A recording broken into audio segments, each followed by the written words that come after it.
Well, you know, this weekend may be your last chance to get out and enjoy the Flying Leatherneck Museum. It certainly is a special place. We're going to take you there right now. Retired Brigadier General Mike Aguilar, he wants to save it. Joining us this morning. Good morning, Mike. Good morning. Now, obviously, you know, it's a very special place. Share with our viewers, you know, what makes the Flying Leatherneck Museum so special and so important to you. Sure. In fact, if I may, let me just change the camera here. I'll give you some shots of the facility here that we have, some of our aircraft. It's the only museum in the world dedicated to Marine Corps aviation. Many of the aircraft that you see here are very iconic aircraft that have been used throughout the history of the Marine Corps and Marine Corps aviation. In fact, let me come back here to this one particular aircraft.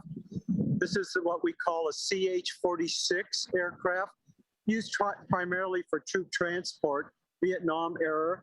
But this one is of great significance. This is the actual aircraft that flew the American ambassador out of Vietnam in 1975, along with the American flag.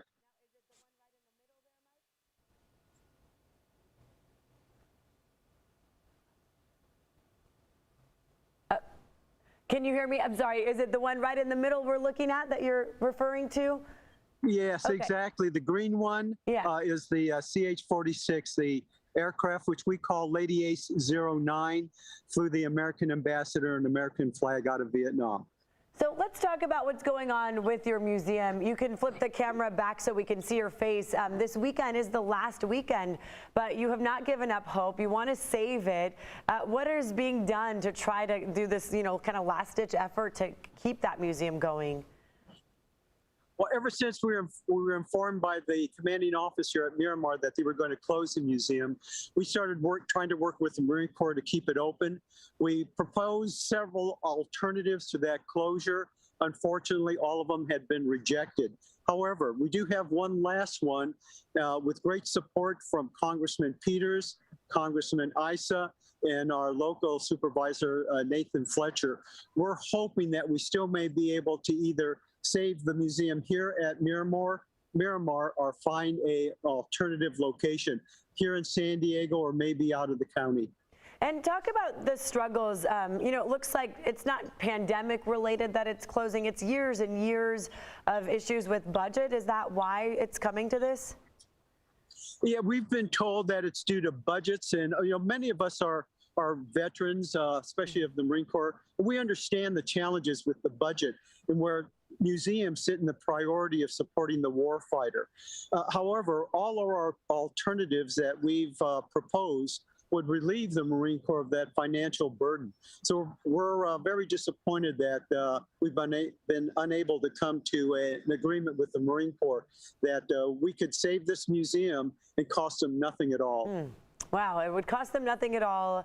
You would hope that, you know, it would be there for people to view it. Now, tell us, you know, you showed us some of the special, you know, history behind the aircraft, but also why is it important that we share that with families? I mean, kids, we saw some video of kids going into some of the aircraft too. I mean, tell us about that, you know, to continue sharing the stories of what the aircraft did. Sure. You know, I think I could probably like to answer that by quoting a great Marine Corps General Officer, Lieutenant General Vic Brute Krulak, who understood completely what the Marine Corps means to the Marine Corps, or what the Marine Corps means to the United States. In fact, if I would quote him, he actually said the United States does not need a Marine Corps. However, for good reasons that completely transcend cold logic, the United States wants a Marine Corps. So what better way to strengthen that cold logic and keep in the minds and hearts of the American people the relevancy of the Marine Corps? And think, you could get all that for just $400,000 a year, which is the annual expense. So I think it's important that we have this museum and other museums like it around, but especially this one, to remind the people, especially our youth, the importance and what it takes to protect our freedoms. Right, right. I mean, that's really what it was all about. In fact, there's an aircraft there that you flew as well, right, Mike? I did. In fact, I flew a Cobra helicopters.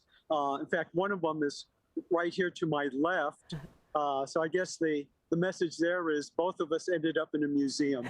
Oh, all right. Well, what can those viewers who are at home right now watching do to help save that place? I'm sorry, can you repeat that? What can our viewers at home do right now? If someone's sitting there wanting to help as much as they can, what can they do to save the museum?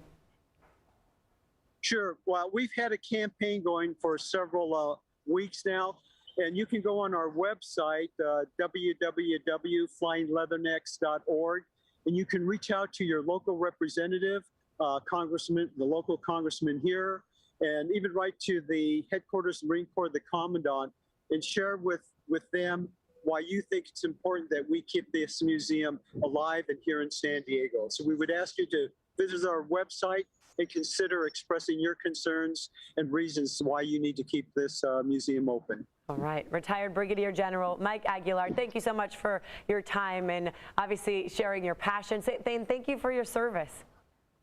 Well, thank you very much. It was a pleasure, and thank you for the opportunity to share the importance of this museum with the community. Oh, yeah. Before we go, real quick, Mike, if you could pan the camera around. We just have a few more seconds, but give us one more look at that place. There we go. Sure. We'll pan around here. And you're Lady Ace. You're and right I do there want on to end Miramar. up here on my favorite aircraft, the Cobra that I flew. Very nice. There it is. Okay, I see the one you flew. Wonderful. Mike, thank you very much again for your time. Okay, thank you, and have a great day. And good luck this weekend at flyingleathernecksmuseum.org if you'd like to save the museum.